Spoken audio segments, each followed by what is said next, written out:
கால சூழ்நிலைக்கு ஏற்ற மாதிரி அரசாங்கம் ஒவ்வொரு விஷயங்களையுமே முன்னெடுத்து அதை மாற்றிக்கிட்டு வராங்க. இந்த வரிசையில் தான் இப்போ தனியார் பேருந்து அப்படின்னு சொல்லி ஒரு மினி பேருந்துகளை சென்னைக்குள்ளே அவங்க அனுமதிக்கிறாங்க. இந்த போக்குவரத்து துறை எடுத்திருக்கிற இந்த முடிவுக்கு தலைவர்களும் தங்களுடைய கண்டனங்களை பதிவு பண்ணியிருக்காங்க. குறிப்பாக சொல்லப்போனால் சோழிங்கநல்லூர், ஆலந்தூர், அம்பத்தூர், மணலி இந்த பகுதிகளில் பிப்ரவரி மாதத்துலேருந்து தனியார் மினி பேருந்து இது செயல்படுத்த இருக்கிறாங்க. இதுக்கான டெண்டர்கள்லாம் விடப்பட்டு எல்லாமே ரெடியாக இருக்குது. பிப்ரவரி மாதத்துலேருந்து மினி பேருந்துகள் இந்த 4 வழித்தடங்கள்லையும் பயணிக்கலாம் அப்படின்னு சொல்லியிருக்காங்க.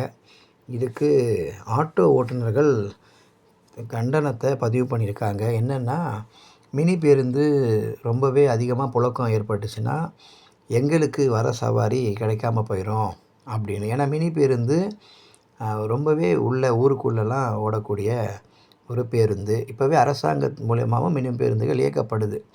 இன்னமும் தனியார் மூலமாக மினி பேருந்துகள் இயக்குனா இன்னும் சுத்தமாக எங்களுக்கு வருமானமே நின்று போயிடும் அப்படின்னு அவங்களும் ஆட்டோ ஓட்டுநர்களும் இந்த குற்றச்சாட்டை முன்வைக்கிறாங்க. இன்னொன்று, அரசியல் தலைவர்கள் அவங்க என்ன சொல்கிறாங்கன்னா, போக்குவரத்து துறையை ஏற்கனவே தனியார் மயமாக்க போகிறதா பேச்சு எழுந்துக்கிட்டு இருந்துச்சு. இப்போது கொஞ்ச நாளாக அந்த பேச்சு இல்லாமல் இருந்துச்சு. இப்போ இவங்க பிப்ரவரி மாதத்துலேருந்து தனியார் மினி பேருந்தை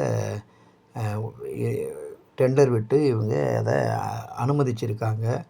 இப்போ இந்த விஷயம் இது மூலமாக இன்னும் வர நாட்களில் பெரிய பெரிய பேருந்துகள் கூட மாநகராட்சி சார்பாக இப்போ ஓடிக்கிட்டு இருக்கிற இந்த பேருந்துகள்லாம் கூட உண்மையிலே தனியார் பேருந்து மயமாக ஆகிடுமோன்னு ஒரு பயமாக இருக்குது அப்படின்னு அன்புமணி அவங்க தலைவர்கள் இதை கண்டனத்தை பதிவு பண்ணியிருக்காங்க.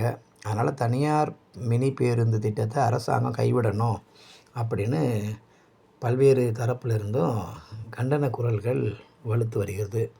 அரசாங்கம் இந்த விவகாரத்தில் என்ன செய்ய போகிறாங்கன்னு பொறுத்திருந்து தான் பார்க்கணும்.